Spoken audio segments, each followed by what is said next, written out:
Magandang araw mga insan. Nandito tayo sa Nugiyama Park after New Year. So sirado siya, tahimik. Ayan. Tahimik po yung park. Ayan, walang tao masyado. Ayan po yung entrance. May gustong pumasok yata. Gusto ko rin sana pumasok kaso sirado. Tsaka tahimik. After New Year, usually sa Pilipinas, pupunta tayo ng park. Sila hindi ko alam, baka ibang park pinuntahan, pero park din kasi ito sa Yokohama. Pero ayun, konti lang yung tao. Punta pa tayo sa, dito tayo sa bridge.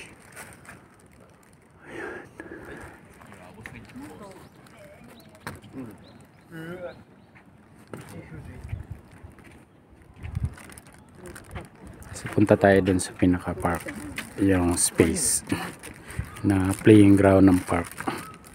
Ang ganda dito, nasa taas siya yung park.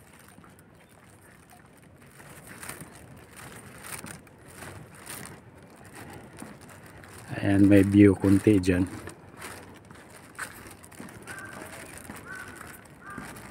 Tingnan natin kung marami bang tao. Pero sa nakita ko, malayo pa lang, wala talaga. Pailan-ilan lang.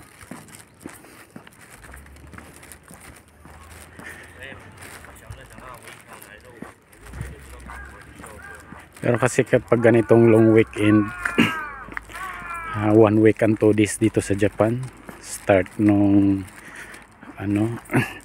New Year, pumunta kasi sila sa ibang bansa, nagta-travel sila. So isa rin to sa dahilan nga walang tao yung local park nila, kasi mostly nagta-travel sila sa ibang bansa. Doon sila nagsiselebrate ng New Year.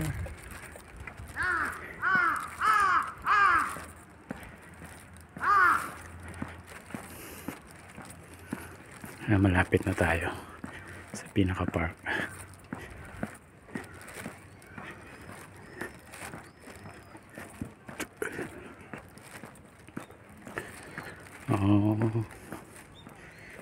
Yan lang, walang nagbasketball. Yan ang sadya sana natin dito. Yan yung basketballan na yan, pero pag ganyan sarado yan, so hindi tayo makalaro ng basketball, hindi tayo makadribble. Ayan po yung pinaka park nila, playing ground. So mangilan-ngilan lang tao usually kasi napakaraming tao dito. Ang ganda ng park na to, viewing siya sa seaside ng port ng Yokohama. Doon sa unahan, sirado yung basketballan. Ayan o.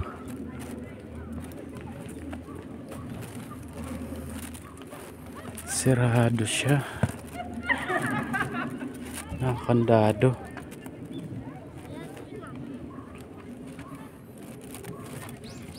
Ito may announcement pero mukhang hindi naman natin maintindihan.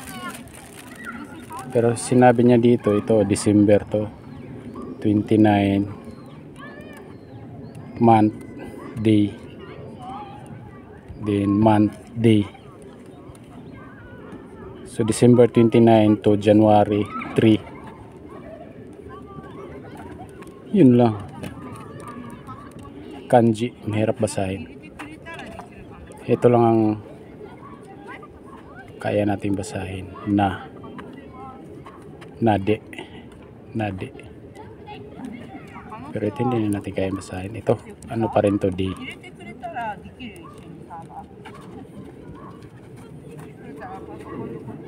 Tito, D, nade. Ano ba to?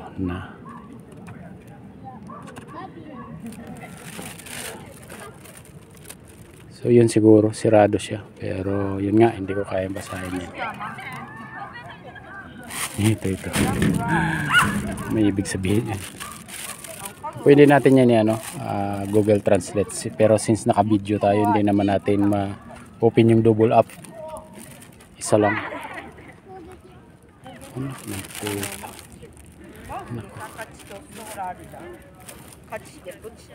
Ito siya, ito. Ayan niya siya yung viewing. Napakaganda ng park kasi nasa taas. Viewing yung baba. City ng Yokohama. Doon po yung port ng mga tourist. Mga cruise ship dyan mismo dyan.